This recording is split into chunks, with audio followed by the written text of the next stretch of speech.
지금 아합과 아람과의 전쟁 속에서 벌어졌던 이야기들을 지금 하고 있는데요. 아합은 이길 수 없었던 아람과의 전쟁에서 2번이나 연거푸 승리를 했습니다. 그 승리는 아합을 다시 하나님의 품으로 돌이키기 위한 하나님의 선물이었죠. 그러나 아합은 승리 후에 더욱 교만해져 버렸습니다. 하나님을 찾기보다 자신을 더욱 높였고 자기만 생각하는 자가 되어버렸죠. 그러다가 결국 하나의 사건을 일으키게 되었는데, 지난 시간에 우리가 살펴본 것처럼 이렇게 사건이 시작되게 됩니다. 어느 날 아합이 자신의 왕궁에 누워있다가 왕궁 근처에 있는 포도원을 보게 되죠. 아합은 그 포도원을 손에 넣기 위해 몇 가지 제안을 하게 됩니다. 포도원 주인이었던 나봇은 아합의 제안을 거절합니다. 포도원을 차지하려던 계획이 수포로 돌아가자 아합은 들어 누워버립니다.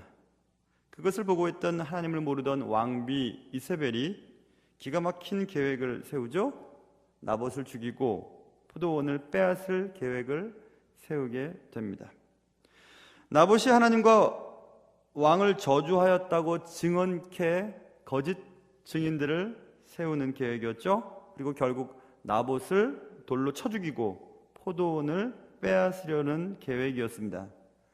이세벨의 계획은 철두철미했습니다. 완전 범죄에 가까웠죠. 나봇을 죽이고 포도원을 빼앗는 완전 범죄.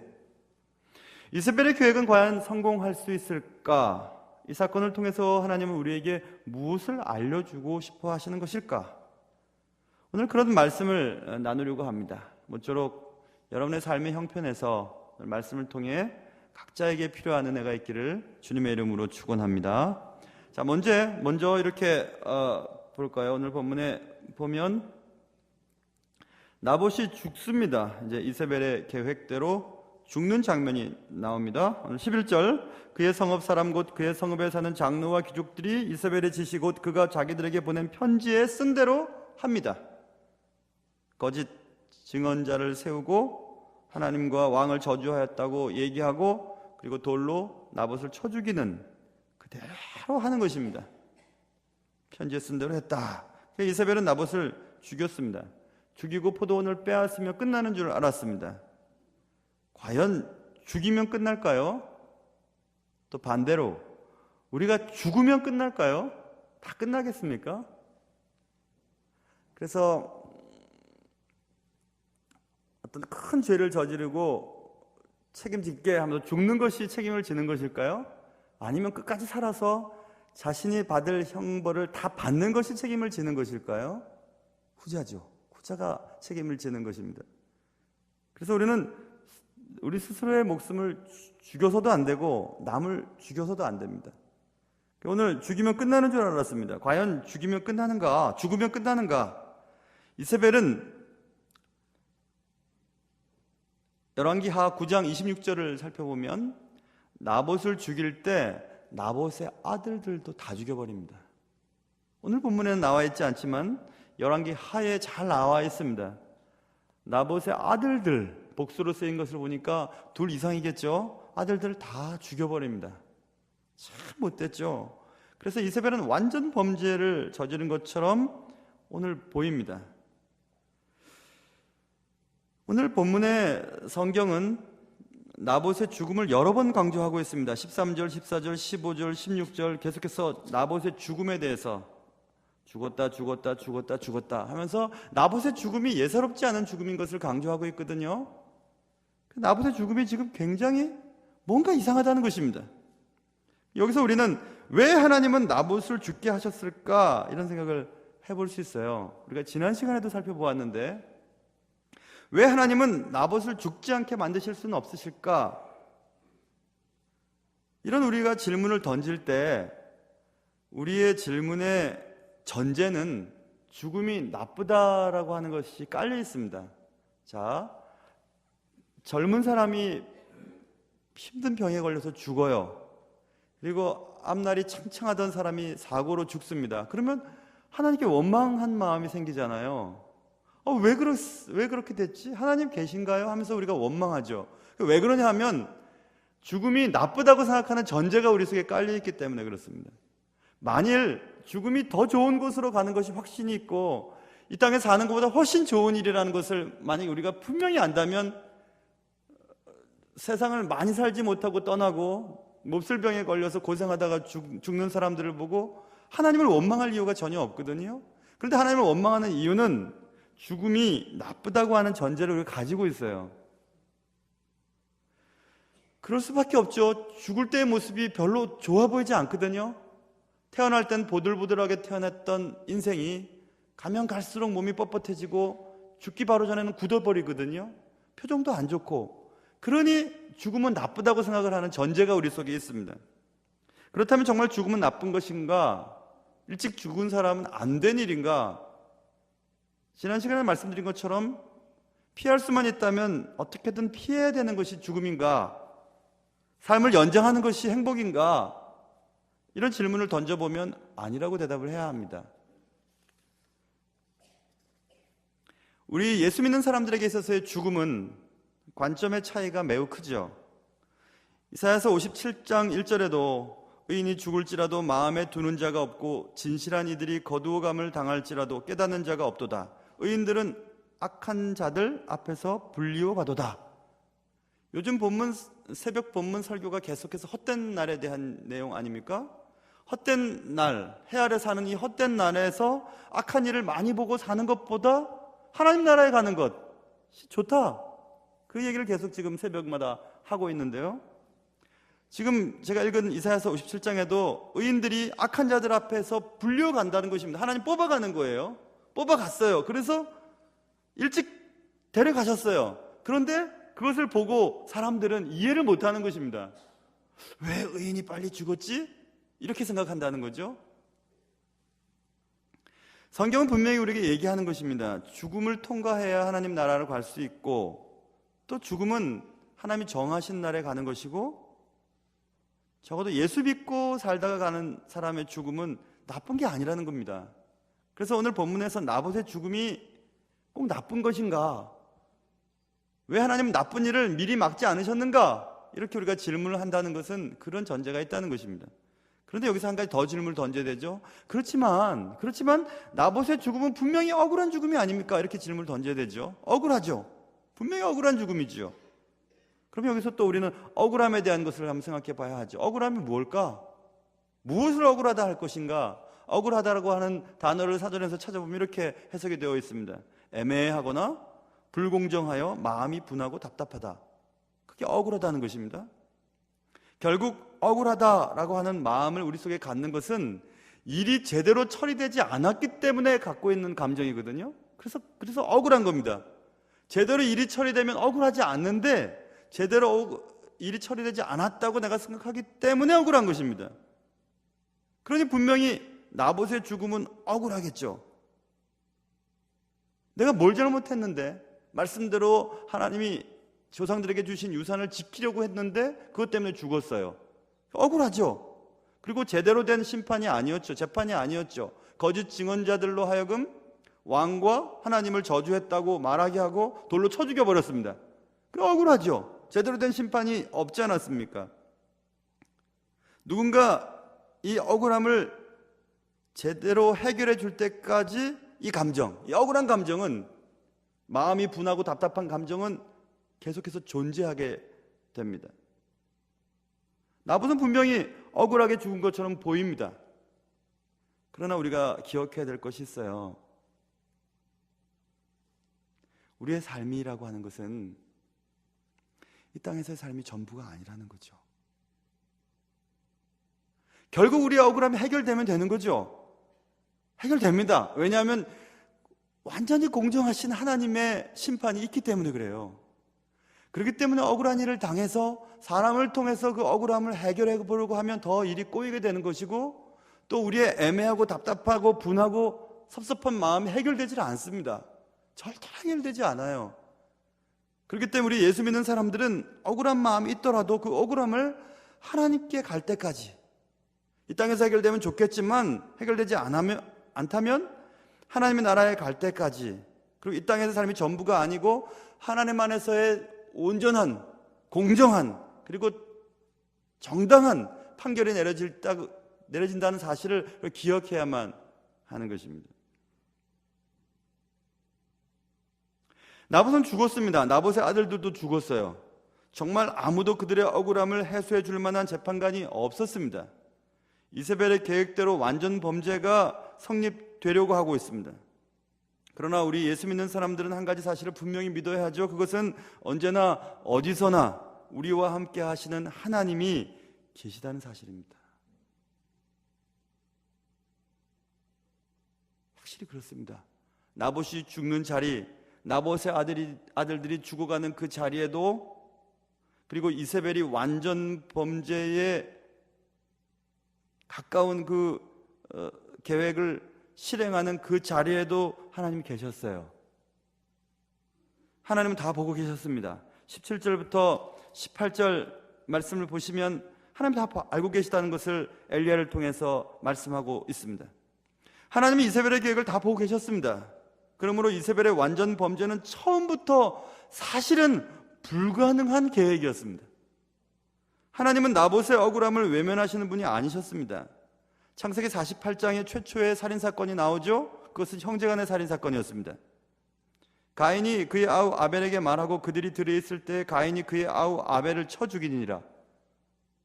여호와께서 가인을 부르십니다. 네 아우 아벨이 어딨냐? 그가 이르되 내가 알지 못하나이다. 내가 내 아우를 지키는 사람입니까? 라고 얘기를 했습니다. 그러자 주님이 말하십니다. 이르시되 네가 무엇을 하였느냐? 네 아우의 핏소리가 땅에서부터 내게 호소하고 있다. 이렇게 말합니다.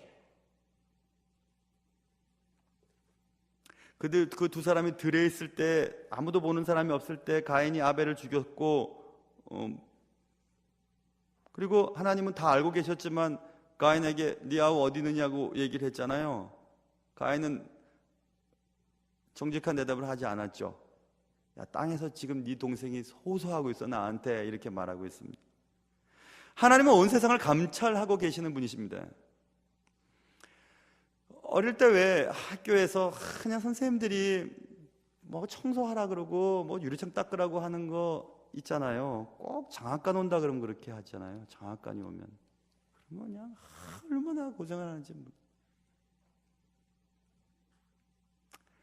감찰관이라고 하는 분들은 어쨌든 뭐 이렇게 잘못된 것을 뽑아내는 분들이잖아요. 감찰한다는 것은 그 단어를 쓰고 있어요. 하나님은 온 세상을 감찰하고 계시다고 말하고 있습니다. 얼마나 많이 쓰여 있냐면 몇 구절만 보면 역대하 16장에도 여호와의 눈은 온 땅을 두루 감찰하사 전심으로 자기에게 향하는 자를 위해 능력을 베푸시나니, 하나님은 하나님의 능력을 베푸시기 위해서 세상을 감찰하고 계신답니다. 내가 이렇게 열심히 일하고 이렇게 열심히 정직하게 사는데 왜 하나님은 내게 은혜를 주시지 않지? 아니요, 그 말 틀린 말입니다. 하나님은 온 세상을 샅샅이 감찰하고 계시면서 내가 가진 이 능력을 누구에게인가 전하길 원하고 계세요. 전심으로 자기를 향한 자에게 주기를 원하고 계십니다. 그래서 하나님의 눈에서 벗어나는 일은 하나도 없습니다. 그러니 나는 왜 이렇게 억울한 일만 나오고 나는 왜 이렇게 하나님의 축복에서 제외되는 거지? 아니요, 그게 아니에요. 여러분, 축복 지금 받고 있지 않다면, 그렇게 생각하신다면 하나님은 그 축복을 연기하고 계시는 것이고, 만일 그렇지 않다면 복을 받을 만한 일을 하신 적이 없어요, 여러분과 저는. 그런데도 우리는 하나님이 왜 나를 이렇게 모르시고 나를 왜 이렇게 대우하시지 않으시지? 뭐 이렇게 얘기하시는데 그 틀린 말입니다. 하나님은 감찰하고 계시다고 말씀하고, 온 땅을 두루 감찰하고 계시다고 말씀하고 있습니다. 잠언 15장 3절에도 여호와의 눈은 어디서든지 악인과 선인을 감찰하시느니라. 어디서든지 감찰하신답니다. 아무도 보는 곳이 없는 곳에서, 으슥한 곳에서 하는 모든 행위도 다 보고 계시고, 아무도 없는 곳에서 혼자만이 저지르는 그 쾌락적인 행위들도 다 보고 계시고, 다 보고 계시다고 말씀하고 있어요. 잠언 21장에도 사람의 행위가 자기 보기에는 모두 정직하여도 여호와는 마음을 감찰하시느니라. 자기가 보기에는 괜찮은 것 같아요. 그러나 그의 속 마음을 주님은 다 보고 계시다는 것입니다. 우리가 행동은 이렇게 하지만 우리가 어떤 의도를 가지고 행하고 있는지도 주님이 다 보고 계시다는 거예요. 그러니까 주님을 속일 수는 없습니다. 주님을 속일 수 없어요. 공의로 판단하시며 사람의 마음을 감찰하시는 만군의 여호와여, 나의 원통함을 주께 아뢰어 싸우니 그들에게 대한 주의 보복을 내게 보이리다 하였더니, 예레미야 11장에 그 말이 써 있어요. 나 원통합니다, 주님. 나를 좀 감찰해 주세요. 저들에게 주의 보복을 허락해 주세요. 우리가 이렇게 얘기하고 있는데, 예레미야 보면 하나님 대해 우리의 마음을 감찰하시다는 것입니다. 하나님 실수하지 않으세요. 늦지도 않으시고 서두르지도 않으시는 분이 하나님이시죠. 하나님 모든 것을 보고 계십니다. 여러분이 어떤 가면을 쓰고 있든지 여러분의 속마음을 알고 계세요. 어떤 의도를 가지고 이런 일을 행하는지 주님이 잘 알고 계십니다. 그래서 제가 늘 말하는 거잖아요. 겉과 속이 같아야 하고 혼자 있을 때와 같이 있을 때가 같아야 합니다. 집안에서의 모습과 교회에서의 모습이 같아야 하고요, 여러분의 삶의 현장 속에서와 교회에서의 직분자로서의 모습이 같아야 합니다. 정직해야 돼요. 하나님 다 보고 계시기 때문에 그렇습니다. 하나님 앞에서 숨길 수 있는 것은 아무것도 없습니다. 하나도 없습니다. 하나님은 감찰하시기 때문에 그래요. 우리의 의도까지도 감찰하시는 분이 하나님이십니다. 우리의 마음까지도 감찰하시는 분이 하나님이십니다. 악인과 선인의 마음을 감찰하시는 분이 하나님이셔요. 그래서 절대로 잘못된 판결을 내리시는 법이 없으십니다. 마치 하나님이 계시지 않은 것처럼 생각하며 죄를 지을 생각을 아예 버리셔야 됩니다. 사람을 속일 수 있어요. 가족도 속일 수 있죠. 하나님은 결코 속는 법이 없으십니다. 지금 속으시는 것 같지만 하나님 참으시는 거예요. 인내하시는 것입니다. 회개하고 돌아오기를 기다리시는 것입니다. 하나님의 참으심은 한계가 있으세요. 계속 참으시지는 않으세요. 만약 그렇다면 하나님의 공의는 없어지는 거죠. 사랑만 있으신 하나님이시죠. 그렇다면 사랑만 있으신 하나님은 세상을 지배하시고 세상을 운행하실 자격이 없으세요. 사랑과 공의가 있는 하나님만이 세상을 통치하실 수 있는 자격이 있으시죠. 하나님의 사랑의 한계는 공의가 허락하는 범위 내에서만 있는 것입니다. 하나님이 이세벨의 계획과 이세벨을 통해 두 거짓 증인의 거짓 증언, 그리고 그들의 행위, 아합의 행위, 오늘 본문에 보면 나봇이 죽었다는 듣고 곧바로 일어나서 나봇의 포도원을 차지하기 위해 그리로 내려가는 이런 행위들을 다 보고 계십니다. 얼마나 악한지요, 사람이. 그리고 하나님은 하나님이 작정하신 사랑의 한계까지 참으시다가 드디어 심판을 하시게 되는데, 우리는 지금 아합의 회개를 기다리시는 하나님이 이스라엘 땅을 공격하는 도구로 아랍 나라를 사용하셨다는 것을 지금 몇 주에 걸쳐서 공부하고 있죠. 아랍 왕 베나닷의 첫 번째 공격과 두 번째 공격을 하나님의 기적적인 방법으로 해결을 한 후에 하나님이 기대하셨던 것은 아합과 이스라엘 백성들이 주께 돌아오는 것이었습니다. 그렇게 하지 않아요. 더 죄를 지어요. 이제 하나님은 드디어 엘리야를 통해 심판의 메시지를 아합에게 보내십니다. 아합은 하나님의 심판을 받을 충분한 이제 준비가 된 것입니다. 베나닷의 침입에 대해서 서두에서 설명할 때 이제 3차 공격이 준비될 텐데요, 3차 공격 때 드디어 이제 아합은 죽고 맙니다. 자, 그런데 하나님은 엘리야를 통해서 아합에게 심판을 말씀하십니다. 근데 여기서 우리가 또 생각해 봐야 될 것이 있죠. 왜 하나님은 아합을 징벌하셨을까? 나봇을 죽이고 포도원을 빼앗은 사건은 아합의 아내 이세벨이 저지른 것이 아닌가? 그건 맞죠? 이세벨이 한 거죠. 아합이 한 것은 두루 누워 있다가 이세벨이 다 처리한 후에 나봇의 포도원에 내려간 일밖에 없었습니다. 물론 하나님은 23절부터 26절까지 보시면 이세벨의 죄를 철저하게 물으십니다. 하나만 볼까요? 25절 보세요. 25절 하반절에 보면 그는 아합입니다. 그의 아내 이세벨이 충동하였음이라 이렇게 써 있죠. 다른 사람을 충동한 것, 큰 죄입니다. 뒤에서 조종하고 다른 사람을 죄짓게 만들고 다른 사람을 흥분하게 만들고 굉장히 나쁜 거예요. 그 잘하는 건 이단들이 잘합니다.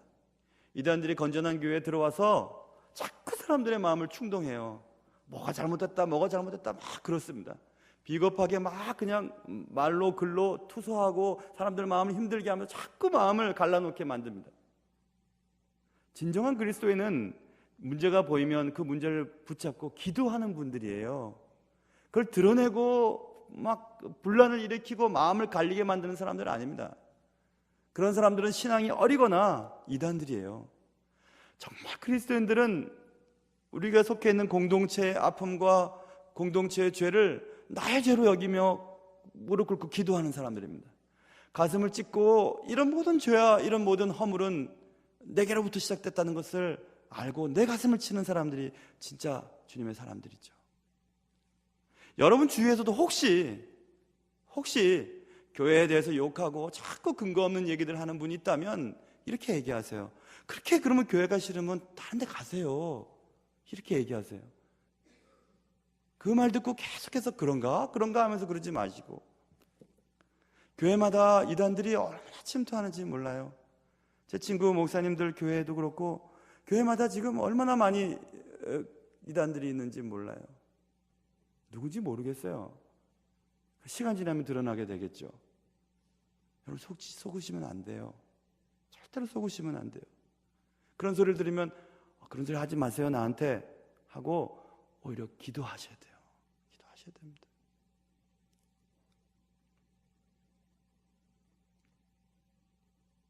다른 사람을 충동한 죄, 그 죄를 말씀하고 있잖아요. 이세벨 너는 그를 충동했다 이렇게 말하고 있죠.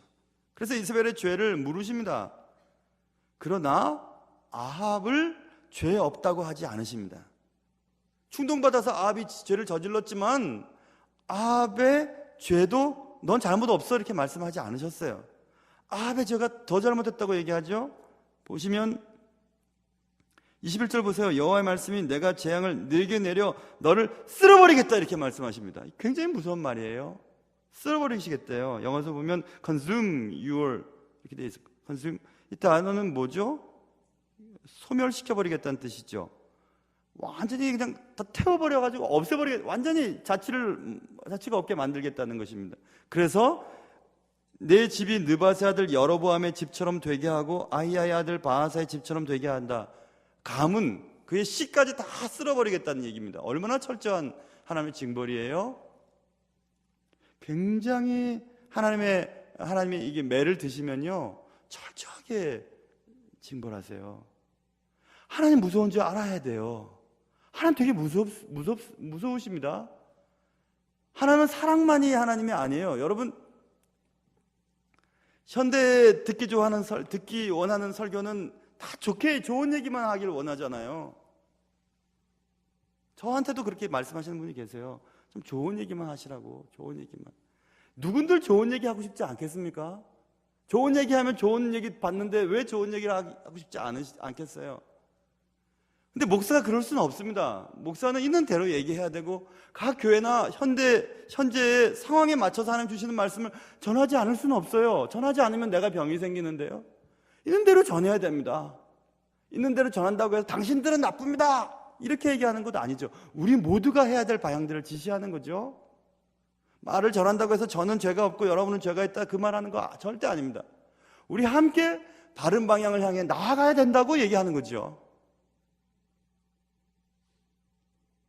쓸어버리시겠답니다. 완전히 쓸어버리겠대요. 아니 아합이 뭘 잘못했는데요. 이세벨이 한 죄를 그냥 한 것뿐이잖아요.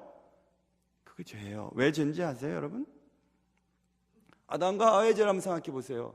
하와가 충동해서 아담이 결국 선악과를 따먹게 되죠. 하와가 먼저 먹고 하와를 통해서 아담이 했지만 아담이 벌을 받죠. 왜 그렇죠? 물론 하와도 벌을 받지만 아담은 큰 죄를 짓고 벌을 받았습니다. 왜냐하면 오늘 본문에 보면 25절 예로부터 아합과 같이 그 자신을 팔아 여호와 앞에서 악을 행한 자가 없습니다. 자신을 판 것입니다. 아내의 충동에 의해 자신을 팔아버린 것이에요. 악에게 자신을 판 것입니다. 자신을 귀하게 여기지 않았기 때문에 남의 충동에 의해 자신을 팔아버린 거죠. 그런데 아합이 하나님 저는 몰랐어요. 제 아내가 그런 일을 했는지도 몰랐고요. 저는 단지 희생자일 뿐입니다. 라고 말할 수 없습니다. 왜냐하면 성경은 남편은 아내의 머리라고 가르치시거든요. 에베소서 5장 23절 이는 남편이 아내의 머리됨이 그리스도께서 교회의 머리됨과 같음이라. 어릴 때 이런 장난 쳤죠. 애들 꼴밤을 딱 때리고 모른 척 하면은 친구가 왜 때려? 그러면 나 안 때렸어. 네가 때렸잖아. 야, 내 손이 때렸어. 난 안 때렸어. 내 손이 때린 거야. 이렇게 얘기하죠. 그 말이 되는 소린가요? 그 말이 되나요, 그게? 말이 안 됩니다. 손은 몸에 속해 있고 몸은 머리에 지시를 받지요. 그러니 아내의 머리는 남편이래요. 그러니 아내가 한 행동을 남편이 난 모르겠는데 이렇게 말할 수 없다는 것이에요.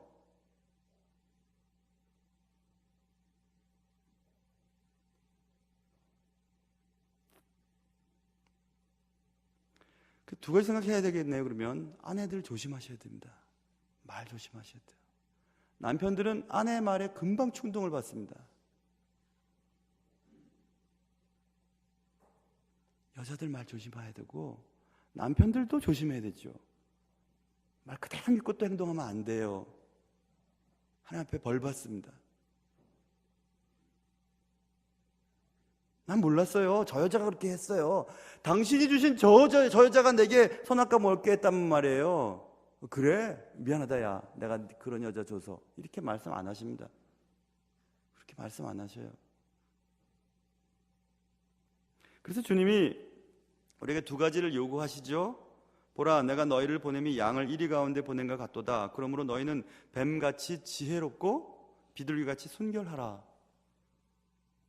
순결한 것은 그냥 그래 예수 믿으면 순결해야지 그 잘 들어오는데 뱀처럼 지혜로운 건 기분 좀 나빠요.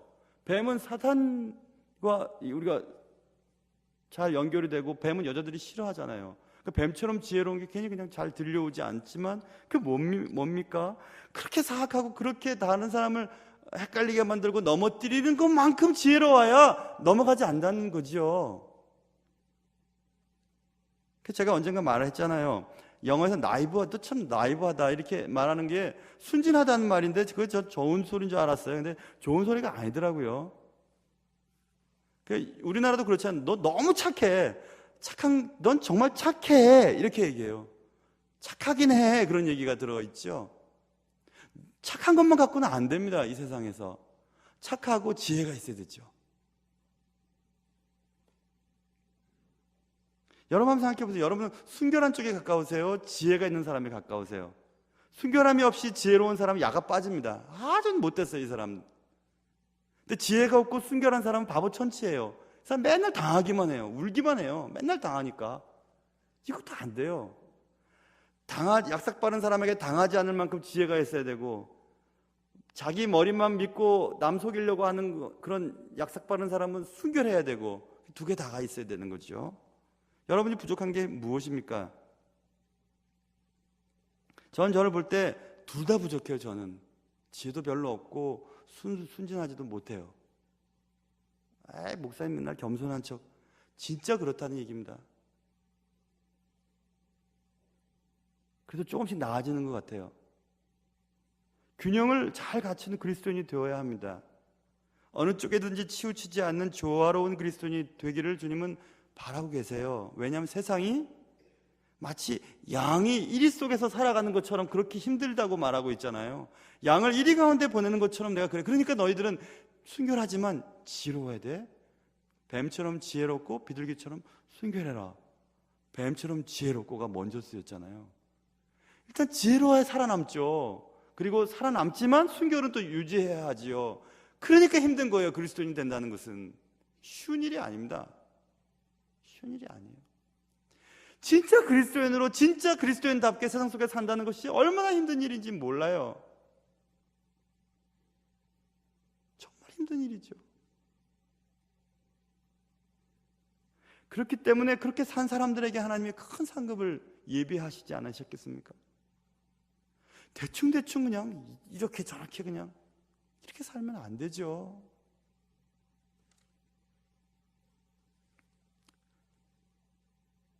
어느 쪽에든지 치우치지 않은 조화로운 그리스도인 된다는 것은 어려운 일입니다. 그리고 아합이 입이 있다면 얘기했겠죠. 제 책임 아닙니다. 저 여자 때문에 그랬어요.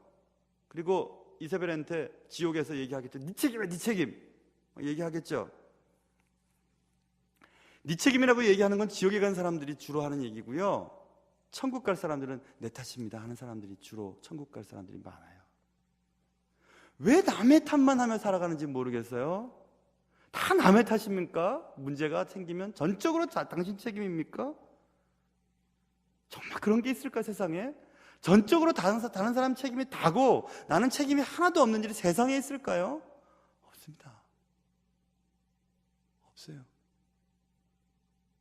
내가 잘못하지 않았어도 구조적인 모순 때문에 내가 당해야만 하는 고통은 있거든요. 세상이 왜곡되어 있기 때문에 그렇죠. 내가 술 먹고 운전하지 않았지만 술 먹고 운전한 사람 때문에 내가 피해를 받을 수가 있잖아요. 그런데 내 탓, 그게 다 당신 탓이야. 이렇게만 얘기할 수 있나요? 내가 사회를 깨끗하게 만들지 못하고 유지하지 못한 내 탓도 있는 거죠. 사회가 그렇게 됐다는 것은. 그런데 그리스도인들은 세상을 향해서 지적만 할 것이 아니라 세상 속에서 빛과 소금의 역할을 감당하지 못한 사실에 대해서 가슴을 치면서 울며 불며 주님께 기도해야 될 책임이 있는 것입니다. 그게 그리스도인의 책임이지요. 남 탓 잘하는 사람들 믿지 못하겠어요. 남의 탓만 하는데 어떻게 믿겠습니까? 문제 생기면 자기는 빠지고 남의 탓만 얘기하는데 어떻게 믿을 수가 있겠어요? 못 믿습니다. 무슨 문제가 생기든지 나와 관계되지 않는 문제라 할지라도 같이 붙잡고 기도하면서 하나님, 우리를 불쌍히 여겨주세요 하고 그런 곳에 소망이 있지 않겠습니까? 교회도 그런 것 같아요. 너 잘했어, 너 잘못했어, 나 잘했어, 나 잘못했어 이렇게 할 게 아니에요. 우리 모두가 다 함께 하나님의 뜻이 무엇인가 향해 손 붙잡고 나가야 될 일이 필요하죠.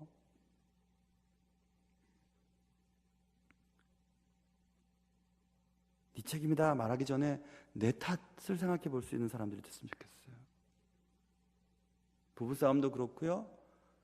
또 공동체, 직장생활도 마찬가지고 뭐든지 마찬가지입니다. 다 책임이 있어요. 책임이 있는 것입니다. 여기서 아합은 커다란 실수를 또 한 가지 하는데요. 오늘 본문 보시면 엘리야가 하나님의 말씀을 아합에게 전하러 왔을 때 아합이 엘리야를 부르는 말을 한번 들어보세요. 20절 보시면 아합이 엘리야에게 이르되 내 대적자여 네가 나를 찾았느냐? 대답하되 내가 찾았노라. 네가 내 자신을 팔아 여호와 보시기에 악을 행하였으므로. 아합이 엘리야에게 뭐라고 합니까? 엘리야는 하나님의 말씀을 전하러 온 하나님의 사람이었어요. 하나님의 말씀을 아합에게 어떻든지 전해서 아합이 정신 차리고 하나님 앞에 돌아오길 위해 기도하고 애쓰는 사람이 엘리야인데 엘리야를 향해 뭐라고 얘기하냐면 내 대적자여 이렇게 얘기합니다. 왜 엘리야가 아합에게 대적자가 됐죠? 뭘 잘못했죠 엘리야가? 뭘 잘못했길래 대적자가 되는 거죠? 아합에게 말씀을 전한 것뿐인데 아합이 주님 앞으로 제대로 돌아오기를 바라서 아합에게 전한 것뿐인데 엘리야는 아합의 대적자가 되어버렸어요. 하나님의 사람을 대적한다는 것은 하나님을 대적한다는 것과 같습니다. 하나님과 원수가 되어 잘 될 수 있을까요? 아합이 하나님과 원수되기로 결심을 하고 그렇게 작정하자 하나님은 이제 더 이상 그를 기다리실 수 없으셨습니다. 그동안 아합이 회개하고 돌아오기를 기다리셨던 하나님의 은혜는 이제 사라지게 됩니다. 그리고 하나님은 준엄한 말씀을 하십니다. 그게 21절부터 22절이에요. 여호와의 말씀이 내가 내게 재앙을 내려 너를 쓸어버리겠다. 아까 말씀드린 것처럼 소멸시켜버리겠다. 내게 속한 남자는 이스라엘 가운데 매인자나 노인자를 다 멸할 것이다. 또 내 집이 느밧의 아들 여로보암의 집처럼 되게 하고 아히야의 아들 바하사의 집처럼 되게 하겠다. 이는 내가 나를 노하게 하고 이스라엘이 범죄하게 한 까닭이니라 라고 말씀하십니다. 하나님 굉장히 지금 노하셨습니다. 어떻게 하든지 아합을 돌아오게 하고 이스라엘 백성을 돌아오게 하기 위해서 전쟁까지 일으키고 베나닷을 충동시켜서 공격까지 하게 하고 기적적인 방법으로 구출하시고 그렇게 많이 기다려주셨는데도 아합은 깨닫지 못합니다. 그러자 드디어 하나님은 노하시는 것입니다. 이세벨과 아합은 완전 범죄를 생각했을지도 모르겠습니다. 적어도 상황은 그렇게 흘러갔죠. 증거가 없었습니다. 공의로운 재판관도 없었고요. 아니, 재판관은 이세벨과 아합 자신들이었습니다. 그러니 완전 범죄 조건을 다 갖췄죠. 그러나 그 모든 과정을 처음부터 다 지켜본 증인이 계셨는데 그는 보이지 않으나 느낄 수는 없으나 분명히 살아계신 분이셨습니다. 그분은 하나님이셨어요. 원천하의 주인이신 하나님이십니다. 하나님은 나봇의 억울함을 간과하지 않으셨습니다. 출애굽기 23장에 거짓 일을 멀리하며 무죄한 자와 의로운 자를 죽이지 말라. 나는 악인을 의롭다 하지 아니하겠노라. 무죄한 자와 의로운 자를 죽이려고 하는 자는 악인이라고 얘기하면서 그 악인을 가만 놔두지 않겠다 주님 말씀하셨어요. 세상에 완전 범죄는 없습니다. 완전 범죄를 계획하고 범죄를 저지르는 자가 가진 치명적인 실수가 한 가지 있는데, 그것은 범죄하는 순간에, 완전 범죄를 계획하고 실행하는 그 순간에 하나님이 살아계시다는 사실을 잊어버린다는 것이 그의 치명적인 실수입니다. 거기에 바로 완전 범죄의 불완전함이 존재하는 것이죠. 하나님은 언제나 우리 곁에 계십니다. 하나님을 속일 수는 없습니다. 갈라디아서 6장 7절, 스스로 속이지 말라. 하나님은 업신여김을 받지 아니하시나니 사람이 무엇으로 심든지 그대로 거두리라. 사람이 옆에 있는데 사람이 옆에 있는 것을 생각지도 않고 그 앞에서 그 사람의 흠을 지적하고 그 사람의 인격을 모독하는 행위를 하면 얼마나 이 사람이 기분이 나쁘겠어요? 그 사람의 인격을 모독하는 행위를 하면 말입니다. 마치 투명인간처럼 대하면 얼마나 기분이 나쁘겠어요? 하나님이 그러시다는 것입니다. 속이지 못해. 절대로 못 속여. 나는 예전 번역은 만홀히 여김을 받지 않아. 업신여김을 받지 않아. 이렇게 말씀하셨어요. 사람이 무엇으로 심든지 그대로 거두게 돼. 이렇게 주님 말씀하셨습니다. 그러므로 하나님 속일 수 없습니다. 절대로 속일 수 없습니다. 그래서 우리는 언제나 하나님 앞에 진실해야 합니다. 완전 범죄의 꿈을 버리세요. 절대로 완전 범죄는 없습니다. 이 땅에서 밝혀지지 않더라도 하나님 나라 앞에 섰을 때는 밝혀지게 되어 있습니다.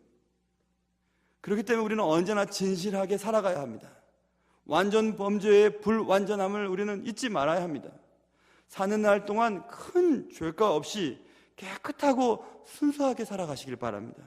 그러한 축복이 여러분과 저의 삶 가운데 있으시기를 주님의 이름으로 축원합니다. 기도하겠습니다.